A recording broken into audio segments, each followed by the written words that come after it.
we're going to look a little further into the Audacity. The Audacity is the free audio software that we've downloaded and we started to play with. And I asked you to read through the manual.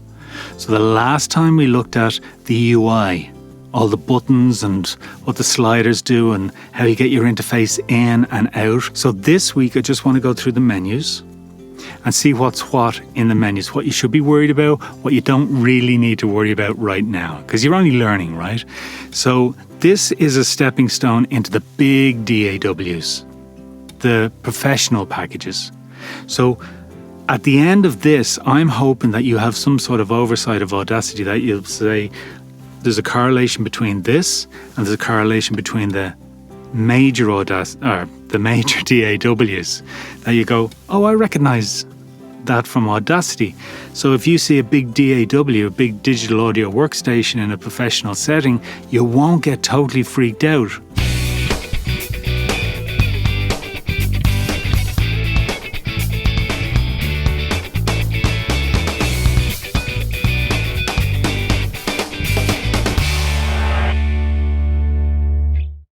So here we are.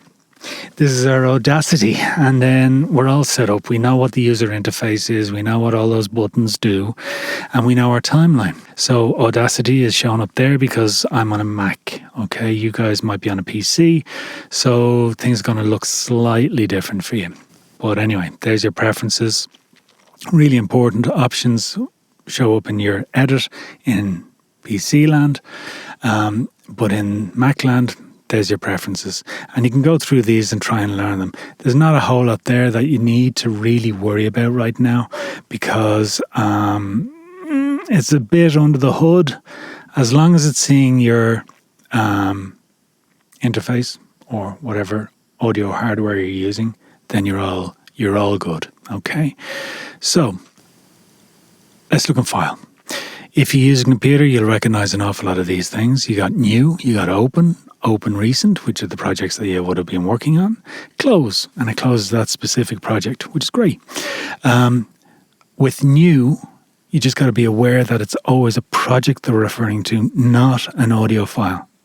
So that is a new project. And with your Save project, you're saving the project, not the audio file. And Save Project As, that's if you haven't put a name on it already. So your export is taking your beautiful edit of all your audio that you've dealt with for days and days and days, and you're putting it out as a WAV or an MP3. OGG, don't worry about it too much. It's a type of audio from a thing called FLAC, which is a container like Windows Media. So deal with WAVs mainly, if you can. I mean, maybe your mates deal with MP3s all the time. We can get a really good quality WAV out of this machine, which is all good. And then your import is audio. Import the audio that you want to bring into the session from whatever device, whether it's a drive or your internal drives or sound effects folders or something like that. Moving swiftly on to edit. First things first, the most important two keys probably in anyone's life is Apple Z or Command Z, or in Mac land or PC land, it's Control Z. You want to go back a step, that's your man. You sit on that, and you sit on Command or Control S as well. Because you want to save as you go, because as soon as your computer folds, it's the one time you've worked on it for hours and hours and hours and hours and you didn't save. So a little bit of advice there, if you don't mind. Usual that you see in an awful lot of programs: cut, delete, copy, paste, duplicate. Okay, so I want to duplicate this specific piece of audio. Here we go. We just go there, we go to duplicate, bang, it's made a different copy of it. So that's great. So happy days. Undo the duplicate. Wow. And then a couple of special things here. Split at that range. Okay, gone. It does the same with delete, okay? Remove special. We can insert silence. If there's a bit of noise there that you don't want in the specific file, you can actually select that part and just put in silence, okay? So that's a really important function. You get that in an awful lot of big bad boy DAWs as well. And if I want to trim Say I just want this part of the file, just there and there, I go to trim. Remove special, trim audio, boom. That's all I get, okay? And that's... Hand in hand we'll walk. This is my bit of voice work here. Just trying to get through it all. I don't know what you want. And then we went to clip boundaries. Okay, so I'm going to undo that because I need to get my file back. Then we go to our clip boundaries and split. Again, it splits out the piece of audio, which is great. And then we have split new, join. Join is important because if I did that split and I wanted to get it back, I select across it, go to my clip boundaries and click join, and we're back up and running, which is great. So the others, labels and metadata, not terribly important. Metadata is more to do with the amount of information you can get into a specific file. An audio file just isn't just audio and the file name. You can put in loads of metadata about composers, about details of the recording, details of who made the file, details about the file. So metadata is really important in putting all sorts of different information into a file. And wherever that file goes, you can read the metadata in some applications so you know exactly what's going on where. So in this one, they have artist name, track title, album title, track number, year, and they carry across all that metadata to MP3s, WAVs, etc. So that's metadata. Let's go into select real quick. So we can select all, selects the whole track. I want you to play with these and make sure you know what's where. Cursor to the end of the track. So let's go there. There's my cursor. So selecting from the cursor down to the end. Things like that, okay? So play with those, have a look at those and see where you're at on that. You got your clip boundaries, which means where's the start, where's the end. And the rest, have a look around with them, have a play with them. The view, we talked about zoom, there's zoom in, zoom out, zoom selection. Your track size. See the way I've got it all cramped up into the top of the screen there?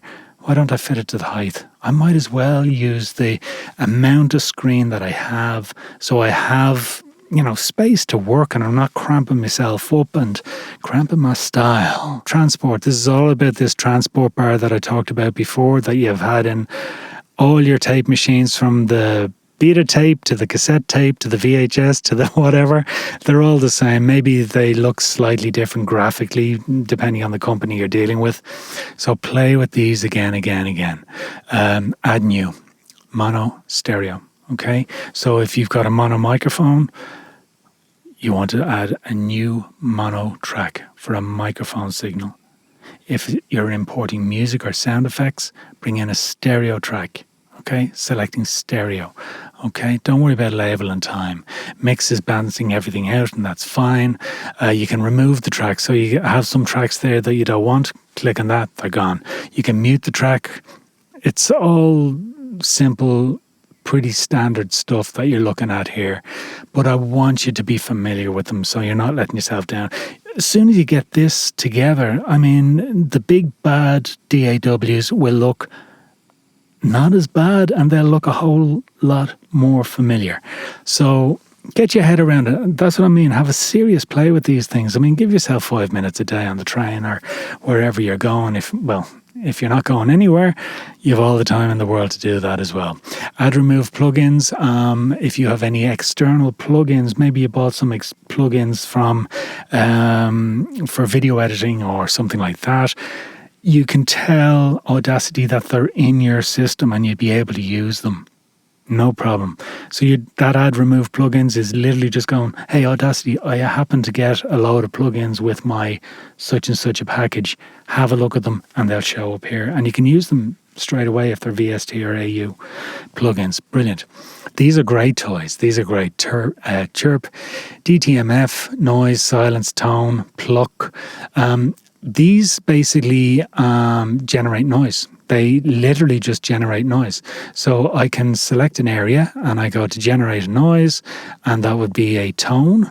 Imagine it was a sine wave or a square or a sawtooth, and it was at 164 hertz. And I want to preview. See this with all our plugins and all our windows that we're opening up here that affects the audio. You get a preview. So listen to this. Okay, so there's your preview, and that allows you to listen to what you're doing before you do it, before you write it to the whole file. Preview everything. And that just gives me a tone there. So I okay that, and there is the tone that I just made. That's the file. That's an actual piece of audio that I've just built, designed, created from nothing. And these toys do all sorts of stuff like that. DTMF tones, that's like on your telephone. If you just listen to those. Hello, Marge. Great. Happy days. There's your tones.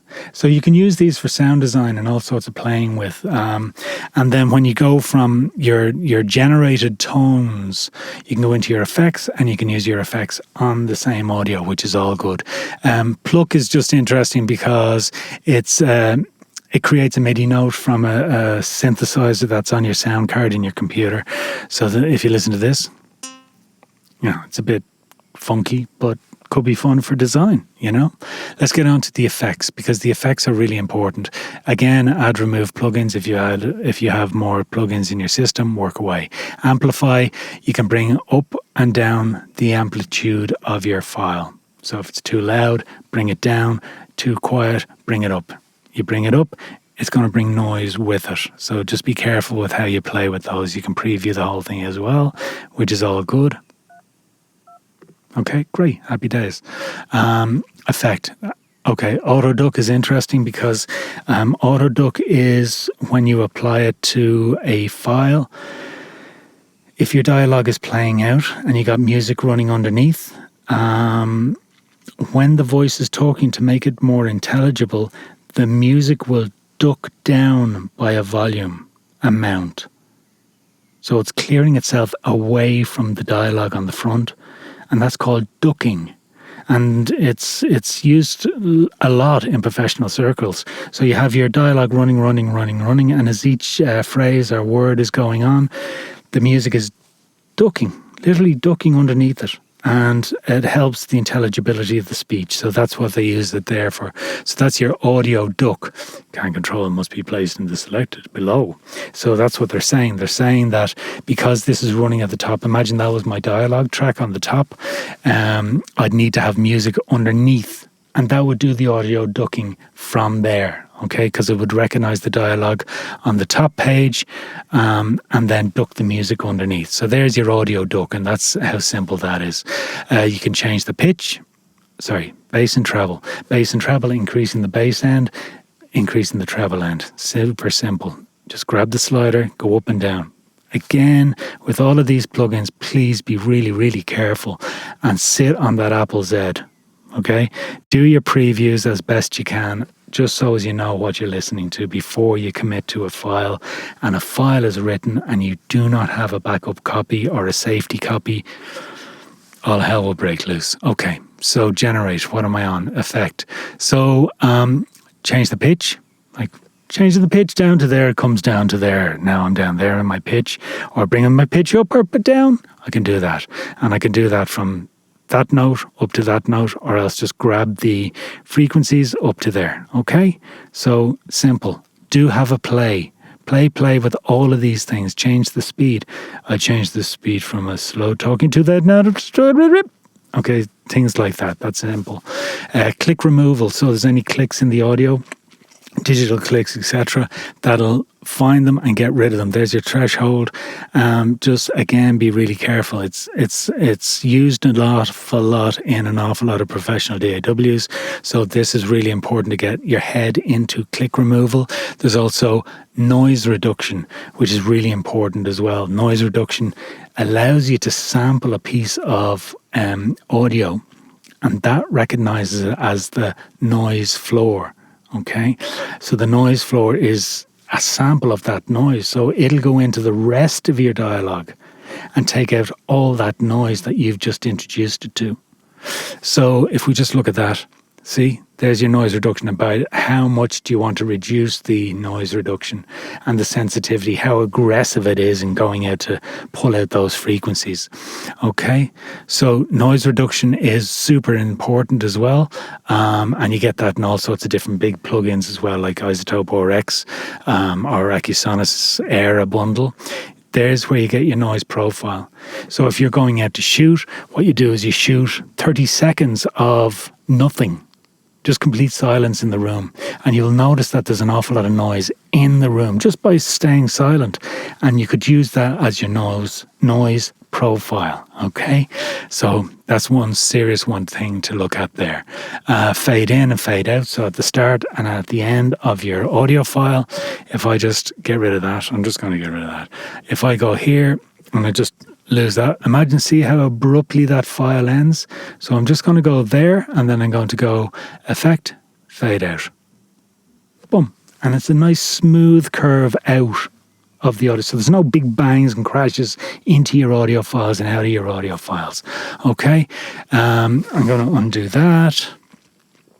Okay. The next thing I want you to see is you've got your fade in, of course. Distortion. Distortion is an effect you can put on there. It crunches it all down, and you can use it as effects. Echoes, like an echo chamber. Echo, echo, echo, echo, echo. You can put that onto your audio as well. There's your delay and your delay time. You got your preview. Play with it. It's interesting. So imagine we did this. My joy will be glorious on a summer evening. You know what I mean? So that's kind of crazy, which is kind of funky as well, which is great. Compressor, super important.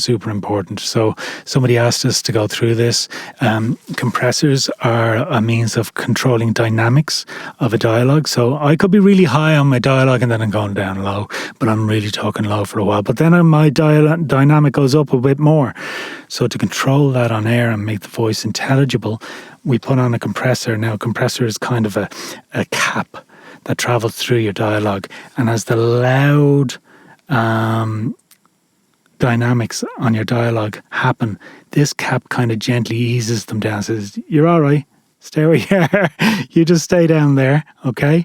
And the lower ones are grand, they don't get touched by the compressor. So you got the basic functions here. You got your threshold, you got your ratio, attack time and release time. Attack time is how fast the cap comes in to contain that dynamic, and the release is how fast after it's come in does it let it go.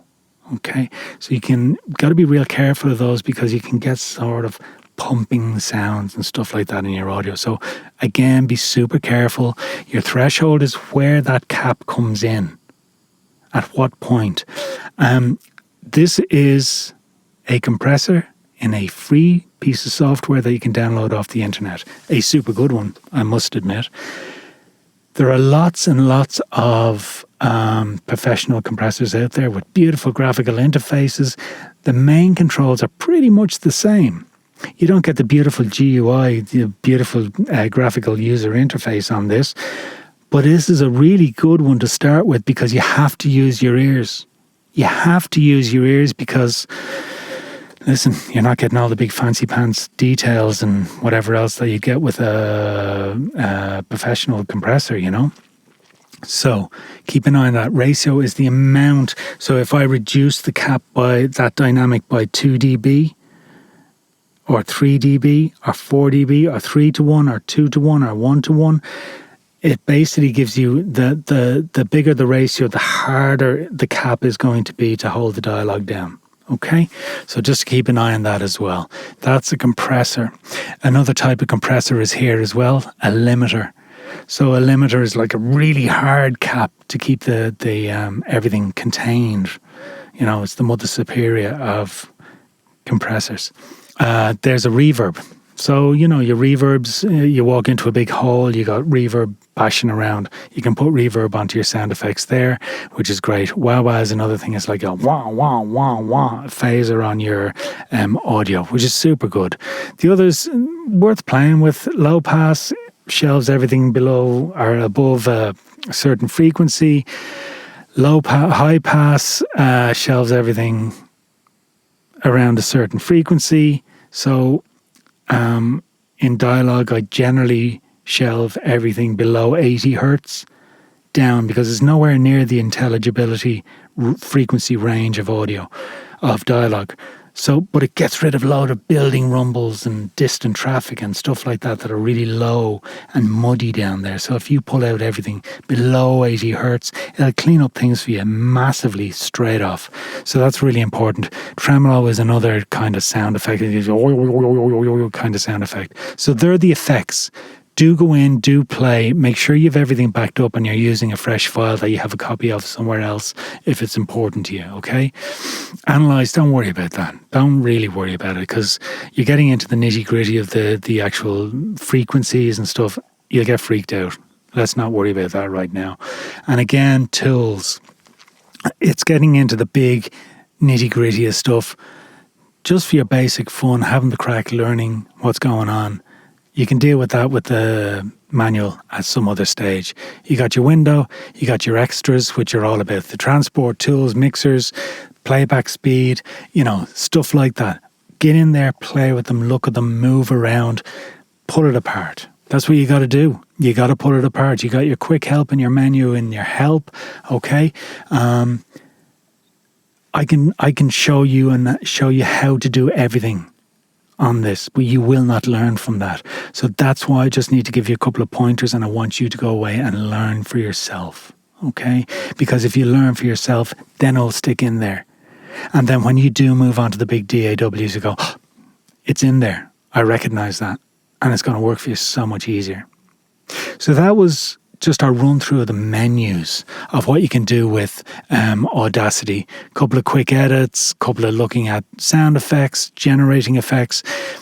Really, really, really, really good toy to be playing with. What I want you to do is run away again, read your manual, have a play. And listen, you may have time in your hands right now, 5 minutes a day. Start building up a soundscape. Get a base of recording a sound effects in a field. Get a bit of dialogue, clean it up, bring in some sound effects, bring in your music, bring in a sound effect here or there. Now start mixing the whole thing together and output it as a WAV or MP3. And unless you start getting into the nitty-gritty and doing it for yourself, you won't learn. It's all good having theory of mind and stuff like that. You need to get into the nitty and gritty. So do have fun with it and enjoy it. It's a super little toy. I'm Keith Alexander and you've been watching Adorama TV. Don't forget to subscribe to Adorama TV for more great videos and tell us what you think. You can like, you can comment and you can share this video. And please come by the Adorama Learning Centre for more great tips and tricks.